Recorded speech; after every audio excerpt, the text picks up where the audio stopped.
ایک بار کی بات ہے کہ پہاڑوں کے دل میں واقع ایک پرانے گاؤں میں اشمل نامی ایک مہربان دل اور نہایت خوبصورت پری رہتی تھی۔ وہ لوگوں کو نقصان نہیں پہنچاتی تھی بلکہ وہ ضرورت مندوں کی خواہشات پوری کرنے اور دوسروں کی مدد کرنے میں اپنے دن رات گزارتی تھی۔ اس لیے وہ اپنی ہمدردی اور سخاوت کی وجہ سے پورے علاقے میں مشہور ہو گئی تھی۔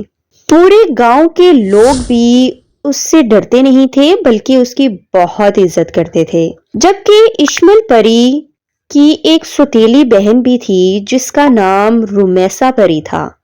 رمیسا اپنی بہن کے بالکل برعکس تھی۔ وہ اشمل پری کی جادوئی طاقتوں پر رشک کرتی اور ہمیشہ اپنی جادوئی طاقت کو بھلائی کے بجائے برائی کے لیے استعمال کرتی اور اشمل کے اچھے کاموں کو خراب کرنے میں بھی لگی رہتی۔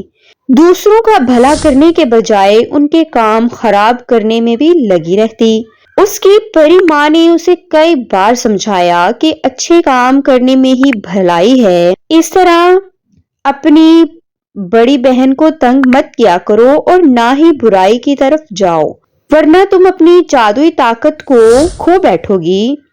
لیکن رمیسا کسی کی ایک نہیں سنتی تھی۔ ایک دن کوئی غریب کسان اپنی فصلوں کا ہر سال نہ ہونے کے برابر ہونے کا مسئلہ لے کر اشمل پری کے پاس آیا تو اشمل پری نے اپنی جادوئی طاقت سے ان کھیتوں پر بارش کی جس سے کسان کی فصلیں ہری بھری ہو گئی۔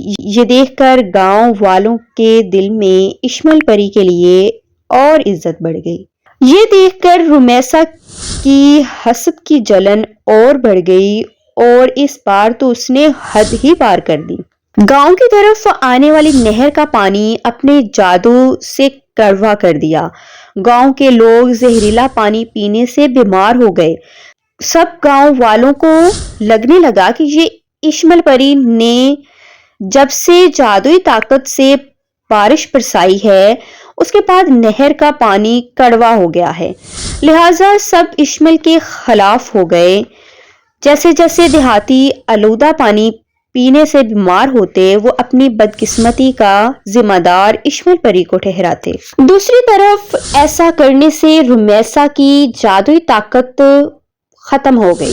اسے اپنے کیے پر بہت پچھتاوا ہوا۔ وہ پری ماں کے پاس گئی تو پری ماں نے کہا کہ اگر تم سب گاؤں والوں کے سامنے اس زہریلے پانی کی حقیقت بتا دو گی تو پھر ہی تمہاری جادوئی طاقت واپس آ سکتی ہے۔ رمیسا کو بہت احساس ہو گیا تھا کہ اس نے غلط کیا، لہٰذا اس نے سب گاؤں والوں کے سامنے اپنے جرم کا اعتراف کیا اور جس سے اس کی جادوئی طاقت واپس آ گئی۔ اس نے فوراً سے نہر کے پانی کو میٹھا کیا اور سب گاؤں والوں کو مصیبت سے بچا لیا۔ یہ دیکھ کر اشمل پری نے بھی رمیسا کو معاف کر دیا۔